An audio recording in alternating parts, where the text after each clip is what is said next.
Hi, I'm Vin with Boris Effects, and in the second part of this multi-part tutorial, I'm going to show you how to use all of the tools in your toolbox to create these sci-fi inspired warp titles. Now, in creating this effect, I've been using a lot of different tools available to me, including Title Studio, Particle Array 3D, Mocha masking, video glitch, and distortion filters. Basically, to create this, I've been using Continuum, Mocha, Sapphire, quite literally the entire toolbox. Now, since there's a lot going on, I didn't want to overload everything into one tutorial. So for now, I'm going to focus on creating the title and layering on some of the effects. If you would like to learn how to create the nebula that you see here, please check out part 1.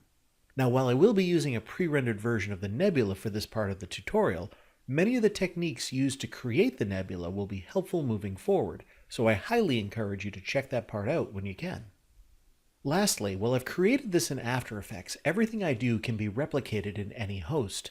The workflow might be slightly different, but this effect doesn't rely solely on AE cameras or masking or anything fancy like that. Now, if you'd like to follow along in After Effects, don't forget to download the project file and free presets. To begin with, I want to start by creating a new 1920 by 1080 comp about 10 seconds in length. I'm going to name it Titles, since this is where I'm going to create the main title effect. While I'm at it, let's also create a new solid, any color is fine, and name it Warp Titles. Then I'm going to go up here to my 3D Objects category, and I'm just going to drop on Title Studio. When I do that, the default text comes up, so I'm going to go in and click the Launch UI to launch the Title Studio user interface. Now there's a few things I'm going to want to change here, and the first of those is that I want to delete this default effect. Now I want to create a title, and Title Studio allows me to not only create 3D objects, but also to create and auto-animate titles. So what I'm going to do is go to this folder here and create a new title container. And right now there's nothing here, but I do have this option up at the top to create a different type of animation style. And as you can see, if I pull down the menu, I can create a roll, I can create a crawl, like if I wanted to redo the opening to Star Wars or something like that. I can do zooms, shuffles, but what I really want to focus on today is the Type On category. So I'm just going to select that, and automatically the default text will pop in there. Now what's different between this default text and what we saw earlier is, if you look down here, each letter in Boris Effects is separated out into its own track. And why this is the preferred workflow for creating titles like this is that now I can go in and auto keyframe or adjust the letters individually as opposed to working with them as a whole, for example as one piece of text. So I'm going to go in, and the first thing I'm going to want to do is go to this text tab right here, and I'm going to change my text. I'm going to select it and type in Warp Titles. And that looks okay, but let's just do a little bit of design on this. I'm going to select the text, and why don't we lower the font size? Let's adjust some tracking here, maybe spread it out just a little bit. And let's get a more sci-fi title. So to do that, I'm going to come up here, and the font that I'm using is actually one called Anita Semi-Square. It's a free font that's available from the website DaFont. Check it out, they've got a lot of great fonts for you to download for free, and I like this one. It's really cool, it looks nice, and it's sci-fi and very clean. Okay, so I have the title kind of the way I want it. But if you notice here, I've got some beveling and it doesn't look quite right. So let's go and update that. I'm going to go over to the controls, and I already have my animation style here, but I also have information on my text extrusion. So I'm going to go and get rid of all of the extrusion here because I really don't need it. And this beveling, it's a little too crazy for me. So I'm just going to go and reduce my bevel size. I could put it in at 0, but it doesn't quite look right to me. So I'm going to go in here and update that just a little bit. And what you can see is that by putting it in at such a small amount, I do have a little bit of beveling, nothing crazy, but just enough to look really nice and really slick. Okay, so now that I have the look the way I want it, let's get some color in here. In order to create color, I need to apply some sort of material to that. Now to do that, I'm going to go up to my window, and I'm going to select Material Styles. This opens up a nice little palette, and I can select from different types, different colors, metallics, plastics, and user-created styles. I'm going to go over here, and I'm going to select Light Sea Green. It seems like a nice teal color. And if I double-click on it, all of my text is now updated, which is really handy since I don't want to go in and manually change every letter. But let's say I wanted to do that and make, for example, titles a different color. If I hit a different color here, it's going to automatically update the entire text. So what I want to do is go back to my timeline, and now, as I mentioned earlier, we see each letter has its own track. Now they're all locked, so I can't make any real adjustments to them unless I unlock them first. So to do that, I can just come over here, and for each track, I'm just going to unlock them. There we go. Now I can select them, and to make this quick, I can just hold down Shift and select all of them. I'll go back to my material styles and select Mint Cream. And now the letters I wanted to change the color for have all been updated for me. Okay, so the title looks good, but let's get some animation going. To do this, I'm going to select my scene container, and in the Animation tab, I can see that I have some controls for my type-on animation. Now, if you look over here, you can see two tabs. This one is for typing on, and this one is for typing off. So each one has its own controls. Now, I'm going to come over here to this checkbox and just enable it. When I do, you can see right here a little keyframe pops up. I'll toggle it on and off so you can see it. And what this represents is the end of my type-on animation. So this area here is the length of the animation from the beginning to the end. My effect will automatically finish typing on in around 5 seconds. So let's take a look at adding some animation to this. In the original title, all of my letters faded on. So to do that, I'm just going to go over here to my fade and just bring that all the way down to 0. And what that does, as you can see, is it creates these auto keyframes for me right here. Because I'm working with a title container, Title Studio has basically said, okay, this is what you want to do. I'll create the keyframes to animate that. And as I move across, each letter will now fade in automatically. Pretty neat. The next thing I want to do is change the order that the letters animate on. Now, right now they pop on sequentially, and I want them to pop on randomly. So to do that, right down here, we have the order. And by default, it's set as forward, meaning the letters will animate on from left to right in sequence.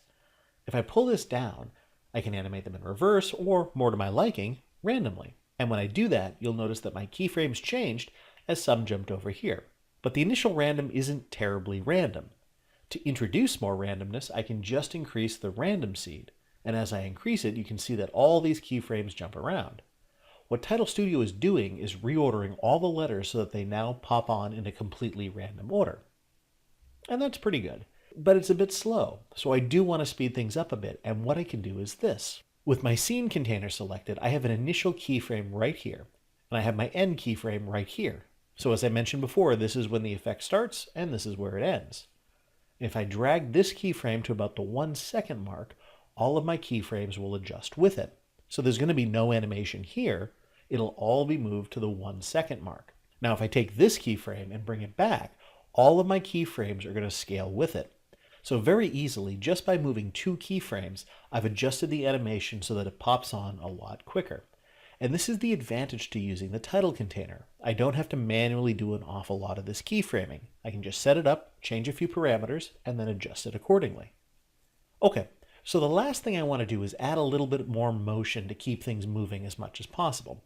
To do this, I'm going to go over to my first keyframe here, the one that's highlighted in red, and with my scene container selected, I'm going to move from my Animation tab to the Camera tab. And this is going to bring up my camera movement. Now I don't need to do too much, but what I want to do is set a linear keyframe on my zoom, and then I'll just move to the very end, select the final keyframe, and just increase that value. Now if it zooms in too fast, I can always hold down the Alt or Option key while scrubbing the parameter to scale it at a slower rate.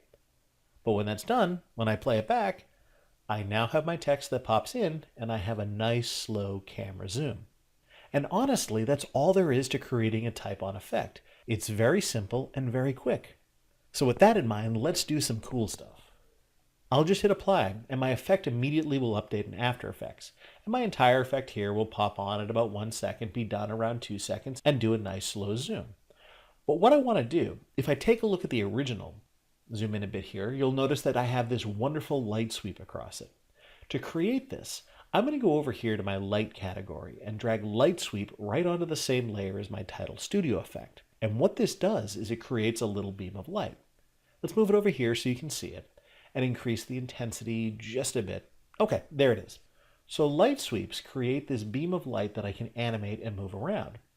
To recreate my original effect, I can use my on-screen controls to change the direction and rotate where this light is coming from. So I can set it to maybe around 30 degrees, something like that, and then we can move it around. Now if I zoom out, let's set it right about here. And incidentally, this little on-screen widget that I'm grabbing, it actually controls the light center parameter, which is its X and Y position in the frame. So let's start by moving my CTI just after where the effect fully animates on. I'll set a keyframe by clicking the stopwatch, and then I'm just going to jump forward about 4 seconds and move the X position all the way across. And by doing that, I've essentially animated that sweep across my title.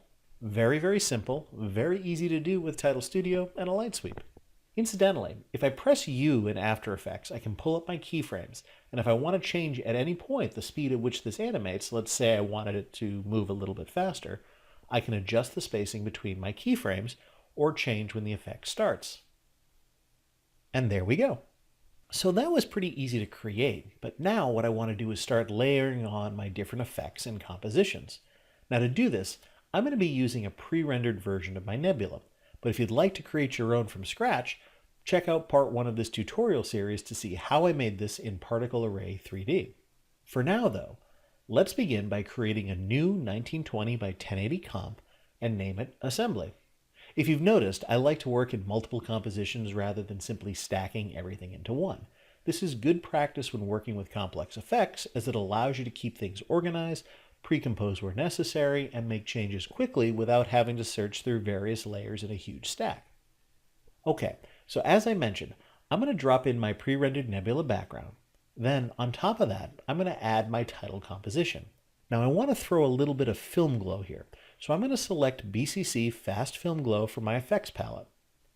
Now I don't want to go too crazy here, so while I'm going to boost the intensity just a bit, I really want to pull back on my radius, almost to 0, maybe around 2. I also want to increase the threshold. This is going to create an ever so slight glow to the text. The idea here is twofold.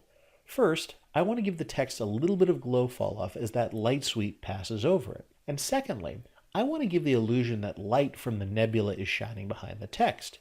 To do this last part, I can slightly increase my glow from alpha as well as the glow under source. Now there's no right or wrong way to set these values.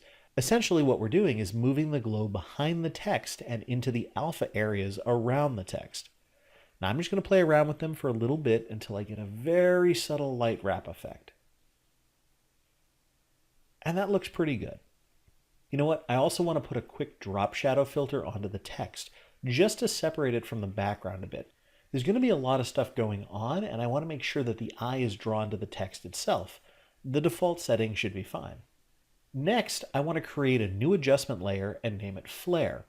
To this, I'm going to go to the Lights category and drop on Lens Flare 3D, which creates this cool flare that I can move around and animate. If I want, I can open up the FX browser and cycle through the various presets. I want to select something simple, so there's no need to really go all J.J. Abrams on this. Red Starburst looks like a really good start. Now, I don't need everything in this flare, so I'm going to uncheck all of these options with the exception of stripe and chromatic aberration. You know what? While I'm at it, I'm going to go ahead and change it to a nice continuum blue. And if I want, I can actually grab the widget here and position it right under my text. Let's also reduce the length of that stripe by about half. So what I want to do is animate the opacity and movement of this flare. I want it to fade in after my text appears, move across the bottom, and then fade out. To do this, I'll set a keyframe for intensity just after my text appears and set it to 0. Then I'll move forward a few frames and bring it back up. Once I've done that, I can jump forward a few seconds and repeat the process, or if I want, just copy and paste my keyframes and switch them around. To animate the movement, I'm just going to go to my built-in light parameter and keyframe the light source. One thing to consider is that I want my movement to begin before the light fades in. That way I get a nice smooth animation. So to do that, I'll just move back right before the light fades in, set my keyframe, and then move forward until just after it fades out and adjust my X position so that it moves off. Now, as I did with the light sweep, pressing U will bring up my keyframes and I can make any necessary adjustments to the length. I can even adjust the timing so that the flare moves across in time with the light sweep. It's really up to you how you want the flare to move, but experiment, be creative, and create something unique. So there are 2 more things I can do to really bring this effect home. As I mentioned before, there's so much going on in the background, I want to focus the attention on the text itself. So I'm going to create a new adjustment layer and name it Vignette. To this, I'm naturally going to drop BCC Vignette onto it. Now, while this looks interesting, I don't actually want to darken my image anymore. So what I'm going to do is change the style to blur. But before I do that, I want to leave it on color just to make it a bit easier to see, and then adjust the radius. By lowering my radius, it's going to increase the amount of vignetting. Once satisfied, I can switch my style to blur. And then I can adjust the blur amount. Now, I don't want it to be super blurry, as that's going to make everything look weird. Remember, the idea is to direct the eye to the title, so somewhere around 10 or 12 should do it. Lastly, let's do something really cool. I'm going to create an adjustment layer and name it Warp. Now I'm going to want to position this between my vignette and my lens flare layers. One of the coolest things to me about this project is the lensing effect that occurs at the very beginning. Now this was done with an effect available as part of the Sapphire Distort unit called Warp Fisheye. Now this is a cool one because it allows me to sort of bend and warp my image to create a number of interesting effects. Now, I'll tell you, this is probably the one time in this tutorial that I'm going to give you the exact parameters to reproduce this effect. The reason for this is that the very nature of the effect means that small changes to the various parameters can have very significant results. Now, I do encourage you to experiment and create something really neat and create new water droplets and warping effects. But for this effect, I want to focus on two very specific parameters, the amount and the Z distance. They're fairly self-explanatory, but the amount controls the amount of the warping effect, and the Z distance controls how far away from the camera the distortion appears. In order to create the lensing effect I have in my title, I need to set the keyframe at the very beginning to -8.5, and then I'll set my Z distance to 0.031. What this does is it creates a concave warp bubble and brings it very close to the camera, creating this kind of look. Next, I'm going to move forward about a second, and then I'm going to change my amount to -0.2 and my Z distance to 0.971. This will push the bubble back, reducing the overall warping of the image and create this water drop effect, which is really cool. But the one thing I do notice is that it kind of snaps into place at the very end.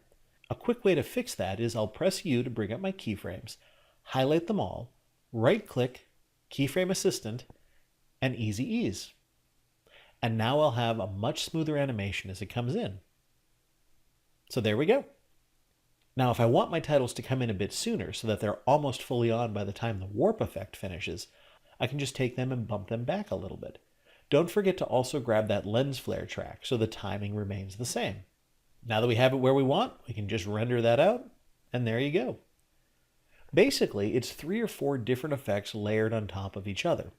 The nebula, the title, a lens flare, and the lensing effect, all of which are very easy to put together. And while the nebula does take a little bit longer to finesse, in the end, it's a fairly simple process to achieve some great results. But you know what? I'm not quite done yet. Let's add some cool texture to this.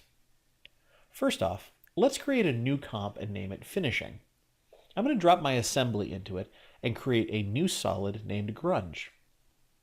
To this, I'm going to go to my Stylize unit and apply BCC Grunge. I'm then going to select the preset Grungy Ink Splats and drag that all the way to the bottom. Then I'll create a new adjustment layer and rename it Scan Lines. Let's make sure that it's above my grunge layer. To this, I want to add BCC Scanline, which will generate some nice old TV scan lines. Now the lines are a little bit much, so let's shrink them by about half. That looks pretty good. I also want to set the transfer mode to add. Now I don't want either the grunge or the scan line to occur before my lensing effect, so I'm just going to go and trim them both until just before the warp bubble finishes. You know what, let's also bring up the opacity for each and animate it so that they take a couple of frames to fade right in. Next, I want to create a new adjustment layer way at the top and name it Glitch. To this, I'm going to apply BCC Video Glitch. Now, if you've never used Video Glitch, this is a cool effect that creates random chaos and digital damage. If I select the preset Plenty of Glitching, it's going to create a nice mix of shifting, shaking, and digital blockiness. To better see when and where the glitches will occur, I can come down here and enable View Curves. If I render it over the effect, I can see the points in the timeline where the various effects will occur. with each line representing the various glitch effect that is enabled. Now, if I disable shake, for example, the corresponding graph line will disappear. Well, I'll just turn that back on. Okay, so as you can see, there's quite a lot of glitches that are occurring by default. What I want to do is reduce this just a little bit. By adjusting the glitch interval and the randomness, I can spread out the glitches, increasing the distance between each glitch and giving them a more random look. Now, because I don't want any glitches before the lens warp comes into play, I'm going to set a glitch intensity keyframe at around the 1 second mark to 0. Going to move that forward a little bit and bring it back up to 100. Now, the various glitch settings are really up to you. Feel free to experiment to find a style that works for you, but generally speaking, I'm very happy with how this is shifting. But the blocks look too digital to me. To correct that, I'm going to go and open up the block damage subgroup. Now here I have a number of parameters to customize the digital blocks that we can see. By reducing the saturation and pattern amounts, my blocks look less like digital noise and more like areas of desaturated banding. Now, as I mentioned before, I like the shifting that we see here, but one thing that's bugging me is that it's distracting from my text. Everything else is fine, but the shift is just a bit too much. To tone it down, I'm going to open up the shift subgroup. Around the 1 second mark, maybe a bit after, once the text has fully appeared, I'm going to set a keyframe for the shift group intensity. I'll move forward a frame and drop that amount to 0. I can then add keyframes manually at various intervals to increase the glitch intensity randomly. This way I can control when and where the shift glitch occurs. At the end, I can even add a sudden and significant increase in shift glitches.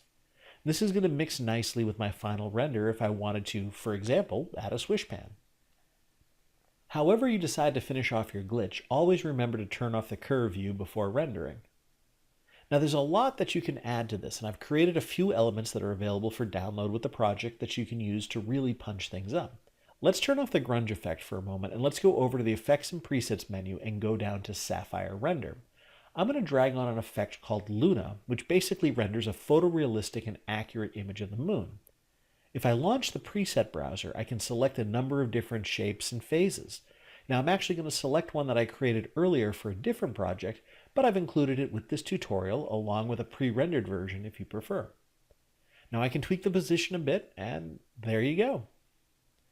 Now there are loads more things that we can add to create some really cool effects. I've included a couple of pre-rendered particle effects in addition to the many presets used for the nebula, masking, glows, and Luna. I hope this tutorial has helped you see how easy it is to create complex, highly detailed, awe-inspiring motion title effects by quickly layering the various effects available in Continuum and Sapphire.